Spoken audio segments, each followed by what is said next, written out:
We're recording now. Thank you.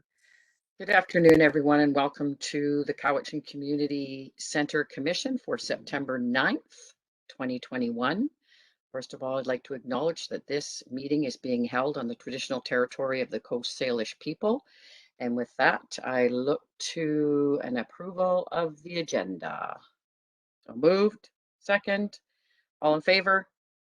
Opposed, if any, motion's carried. Adoption of the minutes of July 8th, 2021. Moved. Second. Any discussion on those? Call the question. All in favor? Opposed, if any, motion's carried. We move, I believe we will move, public input period. Is there any members of the public that wish to? Okay, thank you. And we'll go straight to reports. Our one verbal report from the facility coordinators for North Central Cowichan. That's me. Welcome, Brad. Hi, how you guys doing? Good. It's been relatively just a lot of little things this month. Things are slowly ramping up. The ice is in and programs are slowly ramping up. Hockey, figure skating, all the usual suspects. We did manage to get our arena floor complete, so that was a big one knocked off the list. That was had some tripping hazards, so we did get that done just under the wire, and you know, with the cost of everything creeping up, it was a little over budget, but we're hoping to offset it with the MPH. That now that the vaccine clinic's going to move to another area of the building sooner than we anticipated, it'll give us a possible opportunity to get in and at least get some recosting on that, resurfacing the gymnasium floor. We did do some costing before basically the budgets were all submitted, but with the recent costs in materials and that lately, we're hoping it'll still come in within a reasonable amount. So stay tuned on that. We are going to attempt to do it in 2022 or in 2021. That's about all I have. So quite a short report. Thank you. Is there any questions for Mr. Coleman?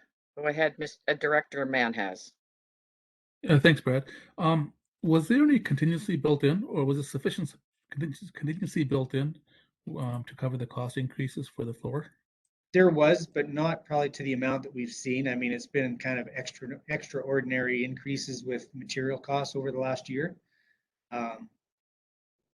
We still feel somewhat confident. I know Rob was doing a lot of the procurement work before his new job here, and he was the one getting our pricing for us before the budget season. So hope that answers your question. Yeah, okay. Thanks. Thank you. Go ahead, Director Sebring. Yeah, thanks. I just heard something that I didn't see in the agenda, and I just want to make sure I heard it wrong. You talked about the Island Health lease extension of the multipurpose hall, and then you talked about the gym. Are those two the same things? I've been at this table for 12 years and I still get confused. Yeah, so the MPH is the multi-purpose hall, which we call the gymnasium. So Okay. sorry if I misled you with the with the vocabulary. Yeah, no, because I'm going, so that's not the one upstairs, is it? Because yes. Okay, good. Sorry, didn't mean to. Sorry for confusing you.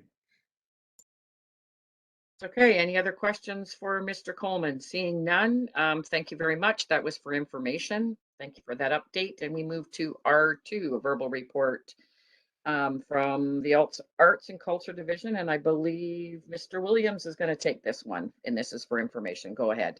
Yes, thank you, Madam Chair. Kirsten sends her regrets. She is dealing with a meeting regarding the upcoming health order. So timely, but I've got some notes from her. So first one is the CPAC is hosting the Duncan Chambers All Candidates Forum tomorrow, starting at 9 a.m., which will be recorded and then posted on YouTube events on Vancouver Island Television the next day, I believe. And it's not open to the public to attend. Next item, she says the CPAC season opener will be popular Salt Spring musician Harry Manx on October 2nd, which is rescheduled from 2020. And so far, the tickets are selling well. In terms of other shows, picking up in November and December, looking much busier. Many shows are waiting to find out if we can operate at full capacity or not, and we'll cancel and reschedule if we can't. And under the current public health order, we are currently only able to operate at half capacity, which is 365 seats. The concession remains closed until further notice, and she notes that we are hiring a new marketing specialist since Ashley Foote has left the organization and moved back to Vancouver. And that concludes her verbal. Are there any questions that Rob might be able to answer for Kirsten? Seeing none, thank you very much for that update, Rob, and we'll move to R3, verbal report from the manager of Cowichan Community Center Division. Thank you. So yeah, as John mentioned, our biggest priority right now is figuring out what this new health order means and what we have to do to implement it. We're getting all sorts of information. The order hasn't been posted yet, and it takes effect on Monday. So we're building a plan with what we know today, which could change tomorrow. But I think we're feeling pretty confident with, the plan that we can put in place for next week if what, is presented from the province right now stays. And it has been extremely challenging with the short time frame and a lot of pressure and stress on staff, along with, businesses and, community at large. So that's kind of where we're at with that one. Hopefully we'll find out more from the province on the details of the order and exactly how that will impact our services and what we need to do to, implement procedures. But for the Commission's understanding, our interpretation right now is that essentially the majority of people coming into the center will need to be verified. There are obviously some exceptions for youth sport and whatnot, but that's what we're preparing for. We're hoping it's going to be much less than that, but we won't know until tomorrow. Okay. Other notes, like Brad said, we're in full swing with our programming, which is looking good in terms of participation and rentals for all across the facility, including the arena.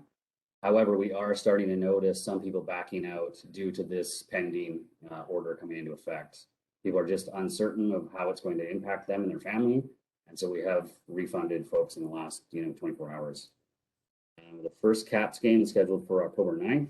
And so they're preparing for that, including opening up the concession. As you may be aware that they were successful in leasing that space when we put it out for competition. That runs until the end of this year. So they got another year on the lease. Other notes, staff will be starting to do winter, spring and program planning. And lastly, I just wanted to note, if the Commission wasn't aware, that we did have to activate the reception center on August 26th due to the Dingwall apartment fire. Initially, we were prepping for housing 40 folks overnight, but most people were able to find accommodation. And so there was only 3 folks that stayed the night. And the next day, most people came back in to register. It went fairly smoothly, a couple learning opportunities. But all in all, it went well, and thanks to Brad's crew for jumping in last minute in the middle of the night to help out. I think I'll leave it there, Madam Chair. If there's any questions. Thank you so much. Go ahead, Director Sebring. Yeah, and not to get ahead of it or down into the weeds, but I'm curious how we're actually going to read these QR codes. Is the province providing QR code readers? I mean, I can just imagine the Caps game, 300 people lined up at the door, right? How does that actually work? Do we know? Go ahead. Yeah, I'll do my best to answer. So what we understand today is you won't actually need a reader to verify vaccination. On their phone, it will show verified, and then they will need to show a piece of ID to match the name on the screen. I don't know exactly what extra information at this point you'll get if you scan the QR code. But what we're told today is you don't need to scan it to verify. Follow up, Director Sebring. So if tech gets never mind. Okay, thank you. I'm good. Yeah, it looks like everybody is just playing this, everybody has to be flexible. It's changing by the minute, and it's very frustrating for staff for sure. Right. Is there any other questions? Seeing none, that was also for information. Thanks, Rob. We turn to R4, which this is a report from the manager of the Cowichan Community Center, Duncan Dynamics Gymnastics Club, license of use extension. Go ahead. Thank you, Madam Chair. Quick intro on this one. We're essentially looking for authorization to execute a 7-month extension with the club for the lease of the space. This will ensure that they will be assessed the proper class rate for the status of their organization and issued a proper 2022 tax bill. And then in the coming months, pending this is approved, we would work with them on a proper renewal. And hopefully the timelines will align with BC assessment so we won't have this timing issue in the future. Right. Any questions? There is a recommendation in front of us. So the recommendation to the board is that the 7-month extension for the Duncan Dynamics Gymnastics Club license of use agreement be approved. It's been moved, seconded. Okay, all in favor? Opposed, if any, motion is carried. Thank you so much. Then we have R5, a report from the manager, Cowichan Community Center, Island Health license of occupation. Go ahead, back to you, Rob. Thank you, Madam Chair. Similar situation. The vaccine clinic is looking to wind down to a smaller space, and they would like to stay here at the center. We've identified 3 classrooms on the 2nd floor to accommodate them, and the new term would take effect from September 20th, spanning all the way until end of March 2022. And the same terms and conditions in place now with their agreement would hold, as well as the rental rate. So again, we're looking for authorization to execute that agreement. Seeing no hands up, I see that we also have the recommendation that it is recommended to the board that a 6-month extension to the license of occupation with Island Health for a vaccination clinic at the Cowichan Community Center be approved. Been moved. Second. Call the question. All in favor? Opposed, if any? Motion's carried. Thank you so much. And is there anything else, Mr. Williams? That's it from our side.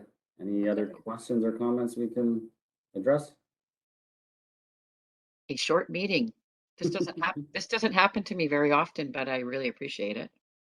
This never happens to us. And it rarely happens to us. So anyway, I'd like to thank you all and welcome back after the August, and say thank you once again to staff, for all of you, for working so hard on our community's behalf when all these things are always fluctuating. So it's much appreciated.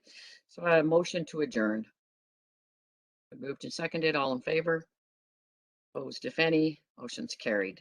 Thank you very much, and see you next month, some of you. Thank you, Madam Chair. Thank you. Bye, guys. Take care. Thank you again. Bye-bye.